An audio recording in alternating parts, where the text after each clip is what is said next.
మరికొన్ని గంటల్లో హైదరాబాద్ స్థానిక సంస్థల ఎన్నికలు జరగబోతున్నాయి.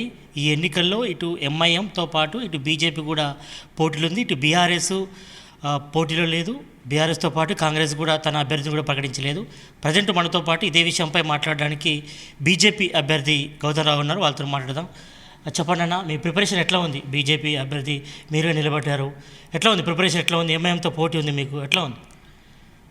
హైదరాబాద్లో ముఖ్యంగా భారతీయ జనతా పార్టీకి ప్రజలకు ఆదరణ ఉంది.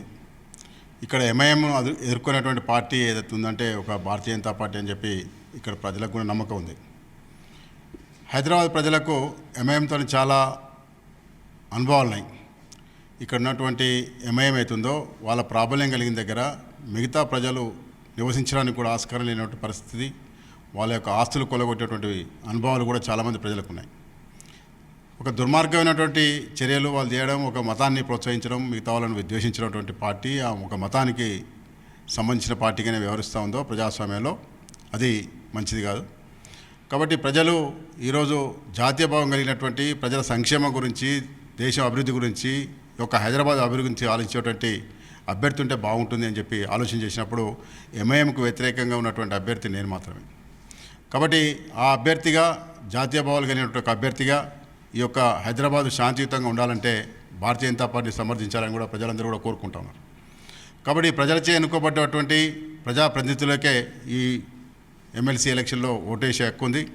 కాబట్టి ఆ ప్రజల యొక్క మనోభిష్టం మేరకు రేపు ఓటు వేయాలని చెప్పి ఇక్కడ ఉన్నటువంటి ప్రజాప్రతినిధులకు కూడా ఈ యొక్క ఎంఐఎంతో ఎటువంటి అనుభవాలనో అందరికీ తెలుసు.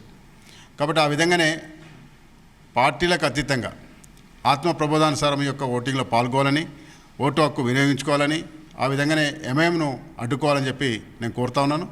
ఆ విధంగానే రాబోయేటువంటి రేపు ఎమ్మెల్సీ ఎలక్షన్లో తప్పకుండా నా విజయం ఉంటుందని చెప్పి నేను చెప్తా ఉన్నాను. ప్రజెంట్ రాష్ట్రాల్లో కాంగ్రెస్ గవర్నమెంట్ ఉంది, అయినా కూడా కాంగ్రెస్ తన అభ్యర్థిని ప్రకటించలేదు. ఒకవైపు ప్రధాన ప్రతిపక్షంలో ఉన్నటువంటి బీఆర్ఎస్ కూడా అభ్యర్థిని ప్రకటించలేదు. దీన్ని ఎట్లా చూస్తారు మీరు? కాంగ్రెస్ తర్వాత బీఆర్ఎస్ రెండు కూడా ఎంఐఎం కన్సర్న్లో నడుస్తున్నటువంటి పార్టీలు. వారి యొక్క ఆజ్ఞలు ఏ విధంగా ఉంటే ఆ విధంగా నడిచేటువంటి పార్టీలు ఈ రెండు పార్టీలు. కాబట్టి రెండు పార్టీలు ఒకటే. ఈ రెండు పార్టీలు కలిపి వక్ఫ్ బోర్డులో వ్యతిరేకంగా కూడా పాల్గొన్నాయి. కాబట్టి మేము వేరు చెప్పినప్పటికి కూడా ఎంఐఎం తర్వాత బీఆర్ఎస్, కాంగ్రెస్ ఈ మూడు పార్టీల యొక్క ఆలోచన ఒకటే, ప్లానింగ్ ఒకటే విధమైనటువంటి కుటుంబ పాలనతో నడుస్తున్నటువంటి పార్టీలు ఈ మూడు. ఒక అవినీతిమైనటువంటి పార్టీలు. కాబట్టి నువ్వు కాకుండా నేను కాకుండా నువ్వు అనే ఒక ఆలోచనతో ముందుకు పోతా ఉన్నాయి. కాబట్టి ప్రజలు గమనిస్తూ ఉన్నారు. అధికారం ఉన్నప్పుడు ఏ పార్టీ అయినప్పటికీ కూడా, కాంగ్రెస్ అయినప్పుడు కూడా, బీఆర్ఎస్ అయినప్పుడు కూడా ఈ ఎంఐఎంతోనే అంటగా అవుతా ఉన్నాయి. కాబట్టి ఎంఐఎం లేకుండా ఈ పార్టీల యొక్క మనుగడ లేదు. కాబట్టి ఎంఐఎంను వాళ్ళ యొక్క స్వార్థం కొరకు ప్రోత్సహించినట్టయితే రాబోయే తరానికి అన్యాయం చేసే వాళ్ళు అవుతారని చెప్పి ఇక్కడ ప్రజలు కోరుకుంటాం. అదేవిధంగా భారతీయ జనతా పార్టీ కూడా హెచ్చరిస్తూ ఉంది. ఒక భారతీయ జనతా పార్టీ అభ్యర్థిగా నేను కోరుతా ఉన్నాను, మీరు ఈరోజు మీ స్వార్థం కొరకు కనుక ఎంఐఎంను గెలిపించినట్టయితే రాబోయేటువంటి తరానికి, రాబోయేటువంటి హైదరాబాద్లో నివసించే ప్రజలకు అన్యాయం చేసిన వాళ్ళు అవుతారు. ఒక మంచి వాతావరణంలో నివసించలేకుండా చేసేటువంటి పరిస్థితి మీరు క్రియేట్ చేస్తూ ఉన్నారు. కాబట్టి ఒకసారి ఆలోచన చేయాలని చెప్పి నేను కోరుతా ఉన్నాను.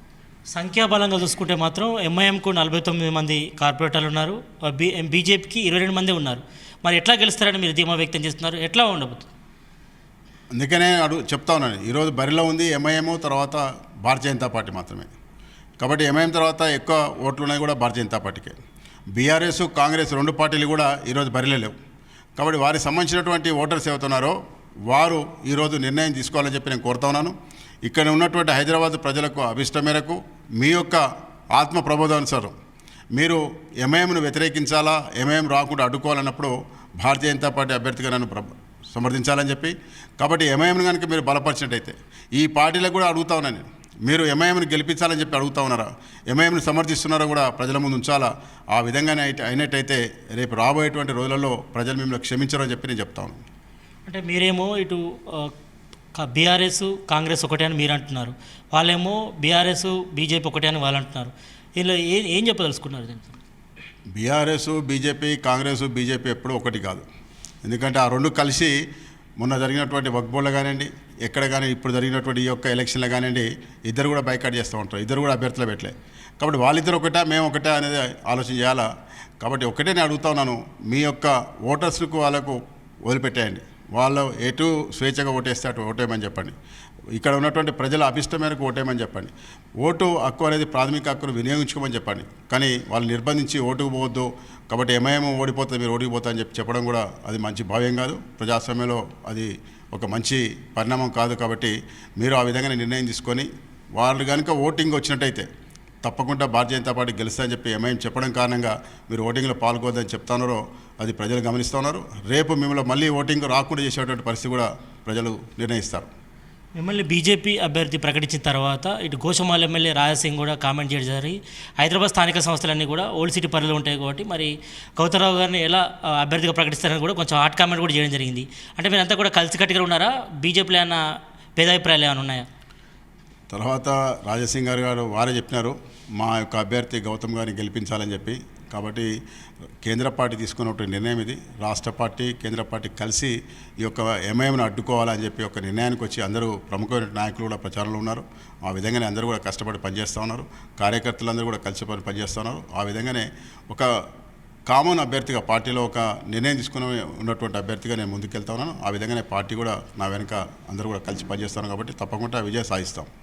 ఇప్పుడు ఒకవేళ ఓటింగ్లో పాల్గొంటే ఇటు బీజేపీ కానీ ఎంఐఎం కానీ పాల్గొంటుంది. ఒకవేళ బీఆర్ఎస్ కానీ కాంగ్రెస్ కానీ ఓటుకు దూరంగా ఉంటే మాత్రం ఎంఐఎం అభ్యర్థి గెలిచే అవకాశం ఉంటుంది. మరి మీరు బీజేపీ కాంగ్రెస్ కానీ ఇటు బీఆర్ఎస్ కార్పొరేటర్లు కానీ ఎక్సెప్షన్ మెంబర్స్ని ఓటేయమని కూడా మీరు అడగడం జరిగిందా? నేను యాజ్ ఏ క్యాండిడేట్గా ఇర్రెస్పెక్టివ్ ఆఫ్ పొలిటికల్ పార్టీస్ అందరికీ కూడా ఓటర్లు అందరూ కూడా పోయి కలవడం జరుగుతోంది. కాబట్టి వాళ్ళ పార్టీ నిర్ణయం తప్పు అని చెప్తా ఉన్నారు. ఒకవేళ వాళ్ళు ఓటింగ్లో పాల్గొదని చెప్పేటప్పుడు కూడా మాకున్నట్టు స్థానికంగా ఉన్నట్టు ప్రజలు కూడా మా మీద ఒత్తిడి తీసుకొస్తూ ఉన్నారు. మా ప్రాంతంలో కూడా హిందువులు అనే యొక్క బ్యానర్స్ కూడా కడతా ఉన్నారు. మమ్మల్ని బలవంతంగా ఓటు వేయాలి, తప్పకుండా ఎట్టి పరిస్థితుల్లో మేము మిమ్మల్ని గెలిపించినాం కాబట్టి మీరు పోయి మీ ఓటు హక్కు వినియోగించుకోవాలా, ఎంఐఎంను వ్యతిరేకించాలని చెప్పి కోరుతా ఉన్నారు. కాబట్టి ఆ విధంగా మా పార్టీలతో కూడా మేము మాట్లాడి రేపు ఓటింగ్కి వస్తాం, తప్పకుండా మేము బలపరుస్తామని కూడా చెప్తా ఉన్నారు. ఇప్పుడు దాదాపుగా మొత్తం 81 మంది కార్పొరేటర్లు, 29 మంది ఎక్స్ అఫీషియల్ మెంబర్స్ ఉన్నారు. మొత్తం 110 మంది ఉన్నారు. అంటే ఇందులో మేజర్గా ఎక్కువగా ఎంఐఎంకు ఎక్కువ 49 మంది ఉన్నారు, మీకు మాత్రం 22 మంది ఉన్నారు. కాబట్టి మరి ఇందులో ఎక్కువగా మరి ఎంఐఎం సంబంధించిన అభ్యర్థులు కూడా మీరు కోరడం జరిగిందా?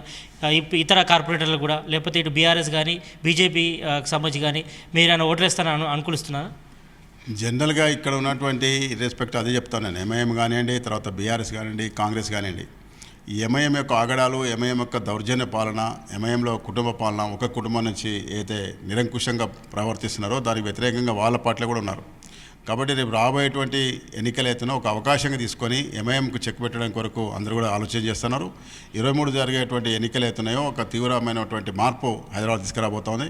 తప్పకుండా భారతీయ జనతా పార్టీ అభ్యర్థిగా నేను గెలవబోతా ఉన్నాను. అంటే ఇంటర్నల్గా ఇటు కాంగ్రెస్ ఎంఐఎం కలిసే ఉంది, అందుకే కాంగ్రెస్ కూడా ఓటింగ్కు దూరంగా ఉండే అవకాశం ఉందని కూడా ఊహాలు వస్తున్నాయి. దీన్ని ఎట్లా చూస్తారు మీరు? కాంగ్రెస్ బీఆర్ఎస్ ఇద్దరు కూడా వాళ్ళ కలిసలలో ఉన్నారు, దాంట్లో వేరే ఏమీ లేదు. కానీ ఆ పార్టీలో ఉన్నటువంటి అయితే ఓటర్స్ ఉన్నారో, ప్రజాప్రతినిధులు దాన్ని వ్యతిరేకిస్తూ ఉన్నారు.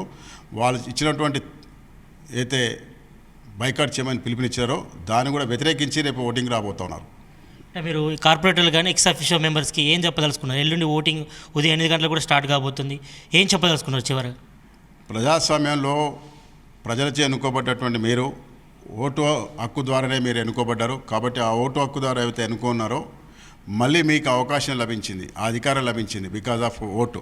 కాబట్టి మీకైతే అవకాశం ఉందో, అధికారం ఉందో, మళ్ళీ మీరు కూడా దాన్ని వినియోగించుకున్నట్టయితే తిరిగి మళ్ళీ రేపు మళ్ళీ ప్రజల దగ్గర పోయి మీరు ఏ విధంగా ఓటు అడుగుతారని చెప్పి నేను అడుగుతా ఉన్నాను. కాబట్టి ప్రజాస్వామ్యంలో రాజ్యాంగబద్ధంగా ఇచ్చినటువంటి ప్రాథమిక హక్కులో భాగంగా ఒక ప్రజాప్రతినిధిగా మీరు తప్పకుండా ఓటు హక్కు వినియోగించుకోవాలా. సమర్థమైనటువంటి ఏ పార్టీ ఉంటే ఆ పార్టీకి ఓటు వేయాలా అని చెప్పి కోరుతా ఉన్నాను.